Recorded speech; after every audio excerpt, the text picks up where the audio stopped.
नमस्कार दोस्तों, ग्लोबल वाणी में आपका स्वागत है। दोस्तों, अभी जो मिडिल ईस्ट में जो युद्ध चल रहा था, उस युद्ध पर अभी विराम लग गया है। लोग इसे बोल रहे थे कि वर्ल्ड वार 3 होने वाला है, लेकिन पाकिस्तान ने अमेरिका और ईरान के बीच एक मीडिएटर का काम किया है और अभी वर्तमान में इस पर एक सीज फायर हुआ है, यानी कि एक शांति समझौता होने वाला है।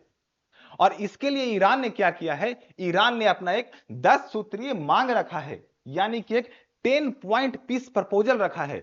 तो आज के इस वीडियो में हम जानेंगे कि आखिर ईरान का ये 10 सूत्री मांग है क्या, और आखिर मिडिल ईस्ट में इतने सारे कंट्री थे, लेकिन इनके बीच में शांति स्थापित करने के लिए आखिर पाकिस्तान को ही क्यों चुना गया। और अगर पाकिस्तान यहां पर शांति ले भी आता है, लाने की कोशिश भी करता है, तो क्या ईरान का जो 10 सूत्री मांग है, क्या इसे ट्रंप मानेंगे? और अगर ट्रंप मान भी लेते हैं, तो आखिर इजराइल के कंसर्न का क्या? तो फिर इजराइल का क्या होगा?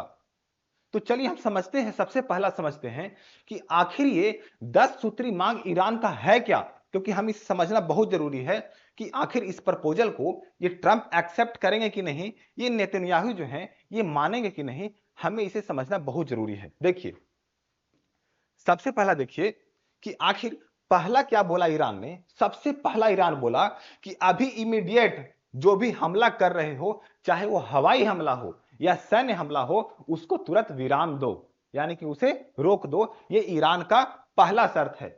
ईरान का दूसरा शर्त यह है कि जो भी परमाणु प्रतिष्ठान हमारा है, उसको सुरक्षा चाहिए। अब देखिए, आप समझिए एक बात कि अमेरिका क्या कह रहा था। अमेरिका कह रहा था कि हमें वहां का यूरेनियम चाहिए, यानी कि वहां जो परमाणु प्रतिष्ठान था, उसको रोक लगाना चाह रहा था अमेरिका। और ईरान अपने प्रपोजल में क्या बोला है कि परमाणु प्रतिष्ठान जो हमारे हैं, उसको सुरक्षा चाहिए। तीसरा पॉइंट देखिए, तीसरा पॉइंट क्या है? आर्थिक प्रतिबंधों का खात्मा। यानी अमेरिका बहुत सालों से क्या कर रखा था ईरान पर, कि बहुत सारे प्रतिबंध लगा रखा था कि तुम इन कंट्री में एक्सपोर्ट नहीं कर सकते, या कुछ ऐसे कंट्री को रोक रखा था कि तुम ईरान से इंपोर्ट नहीं कर सकते। लेकिन ईरान ने क्या चाल चला है? तीसरा पॉइंट दिया है कि जो भी आर्थिक प्रतिबंध अमेरिका के द्वारा दिया गया था, उसे तुरंत हटाया जाए। तीसरा हो गया। चौथा देखिए आप, हॉर्मुज जलडमरू मध्य जो है वो व्यापार मुक्त रहेगा। ये ईरान ने बोला कि व्यापार मुक्त हम रख देंगे, लेकिन किसी भी तरह के कोई भी विदेशी नौसेना यहां पर उपलब्ध नहीं रहेगी। और पांचवा पॉइंट और सबसे महत्वपूर्ण पॉइंट इसने क्या बोला कि सत्ता परिवर्तन नीति की समाप्ति होनी चाहिए। यानी अमेरिका का शुरू से रहा है, चाहे किसी भी कंट्री में जाएगा। आप देखिए, अभी क्या देखिए आप कि जिस कंट्री में जा रहा है, वहां पर क्या कर रहा है कि वहां पर सत्ता का परिवर्तन कर रहा है। अभी वेनेजुएला का आप एग्जांपल ले लीजिए, उससे पहले भी ले लीजिए एग्जांपल, चाहे लीबिया हो या कोई हो। वहां पर वो क्या करता है कि आंतरिक विद्रोह करता है। आंतरिक विद्रोह करने के बाद वहां की सत्ता को समाप्त करके और दूसरा सत्ता जो उसे पसंद आता है, उसे बैठाता है। तो ईरान ने क्या बोला कि सत्ता परिवर्तन की जो तुम्हारी नीति है, उसको कोई समाप्ति होनी चाहिए, और हमारे यहां ईरान में तो बिल्कुल नहीं चलेगा। उसके बाद देखिए अगला पॉइंट, छठा पॉइंट क्या बोला कि फंड की बहाली करो। कौन सी फंड? वो फंड जो अमेरिका के कहने पर विदेशी बैंकों में उस फंड को फ्रीज कर दिया गया था। अब ये ईरान बोल रहा है कि जो भी हमारे फ्रीज फंड हैं विदेशी बैंकों में, उसको क्या करो, फ्रीज को हटाओ, और हमें वो पैसे वापस चाहिए। जब हमारे पास पैसे आ जाएंगे तो हमारी इकोनॉमी अच्छी हो जाएगी। सातवां पॉइंट है सैन्य मौजूदगी में कमी करो। यानी ईरान बोल रहा है कि मिडिल ईस्ट में जो तुम्हारी अतिरिक्त सेना है, उस सेना में कमी करो, और बाकी बहुत सारे ऐसे सेना है, धीरे धीरे कम करके यहां से बाहर निकालो। यानी कि मिडिल ईस्ट में अपनी सेना को कम करो। ये सातवां पॉइंट था। इसके बाद आठवां पॉइंट क्या है? सहयोगियों पर हमले रोके। अब देखिए, आप समझिए इस चीज को कि ईरान के सहयोगी कौन है?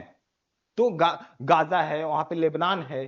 तो अब ये बोल रहा है कि जो सहयोगी पर, जो हमारे प्रॉक्सी हैं, जो सहयोगी हैं, उन पर जो हमला कर रहे हो, उसको रोको।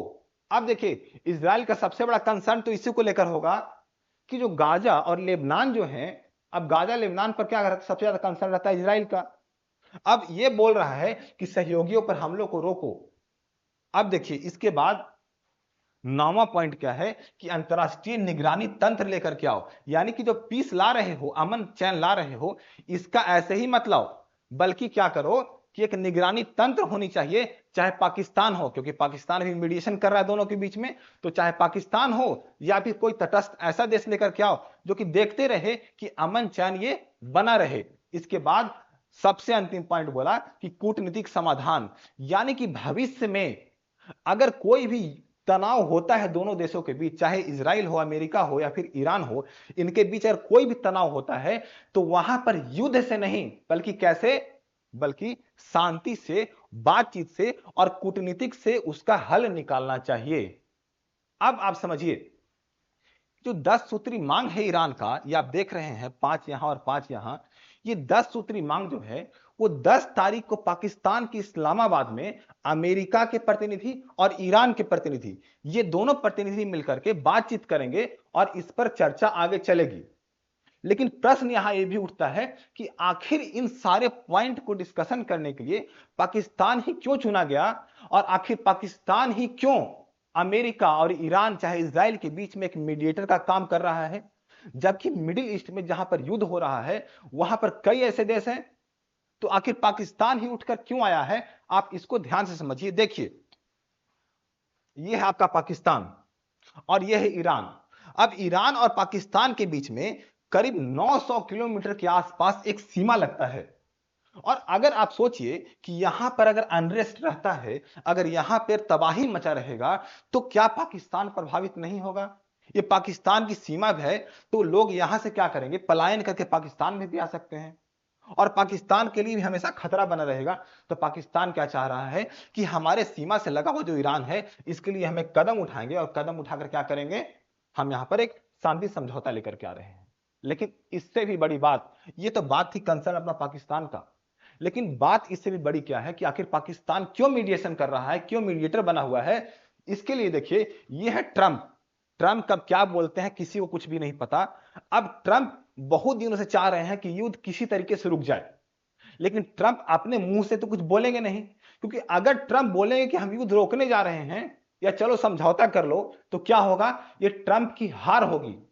इसीलिए ट्रंप किसको लेकर के आएंगे, ट्रंप यूज करेंगे पाकिस्तान की, कि चलो पाकिस्तान एक काम करो, तुम उठ करके आओ और बोलो कि हम मीडिएटर बनेंगे और आप लोग दोनों का समझौता कराएंगे। अब ट्रंप तो चाह ही रहे थे कि शांति हो जाए, अब ये बीच में मीडिएटर बन करके आए हैं, तो सबसे बड़ा मुद्दा यही है।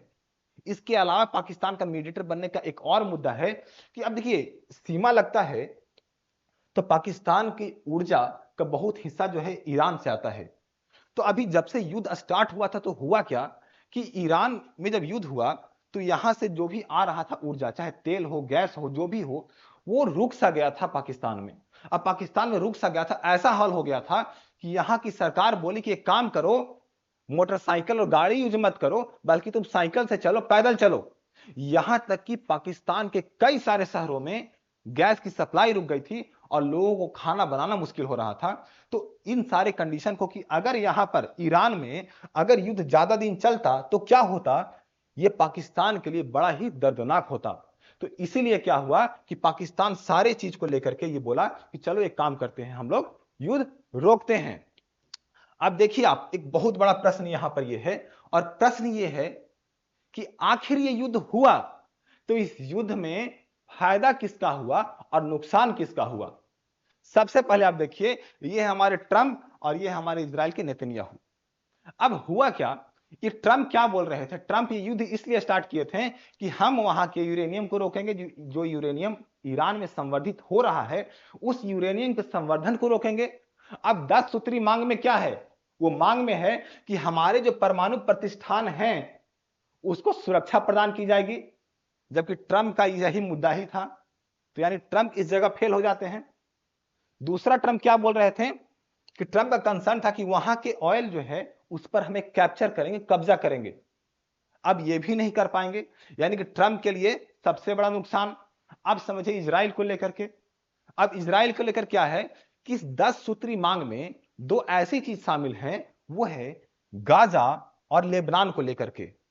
अब तनाव को लेकर के सबसे ज्यादा जो ये है, इजराइल जो है इसका सबसे बड़ा कंसर्न रहता है गाजा और लेबनान को लेकर के ही। अब इस 10 सूत्री मांग में ईरान ने क्या बोला कि गाजा और लेबनान पर अटैक को रोक दिया जाएगा, यानी कि ईरान के जो प्रॉक्सी हैं, जो उसको सहयोग कर रहे हैं, वो उनको बचा रहा है इस 10 पॉइंट में। और अगर ये 10 पॉइंट लागू हो जाता है तो क्या होगा, ईरान के लिए बड़ा सदमा होगा, क्योंकि उसका सबसे बड़ा कंसर्न क्या होता है, गाजा को लेकर के और लेबनान को लेकर के। अब देखिए, ये तो यहां तक की बात थी, लेकिन ईरान के बारे में समझिए कि आखिर ईरान को फायदा क्या हुआ इससे।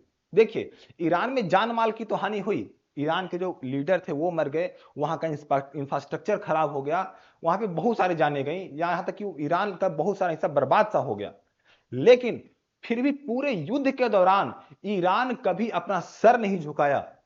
और सबसे बड़ी बात कि ईरान का जो भी कंसर्न था, चाहे उसके यूरेनियम को लेकर के हो, उसके व्यापार को लेकर के हो, जितने भी उसके राष्ट्रीय हित थे, उस सारे राष्ट्रीय हितों को ईरान क्या किया कि ईरान अपने इन 10 सूत्री मांगों में रखा है। और अगर यह लागू हो जाता है 10 सूत्री मांग, तो ईरान के लिए क्या होगा, फायदा ही होगा। तो अगर एक तरह से हम देखें तो ये एक समझौता है, लेकिन दूसरी तरह से देखें तो ये एक ईरान की ये जीत ही साबित होगी। तो दोस्तों, आपको क्या लगता है कि आखिर इस युद्ध में और इस युद्ध के बाद जो ये समझौता हो रहा है, इसमें किसका फायदा है और किसका नुकसान है, आप कमेंट करके जरूर बताएं। और अगर आपको ये वीडियो अच्छी लगी हो तो वीडियो को लाइक जरूर कर दें, इसे शेयर करें और इस चैनल को सब्सक्राइब करना बिल्कुल ना भूलें। मिलते हैं अगले वीडियो में, तब तक के लिए धन्यवाद।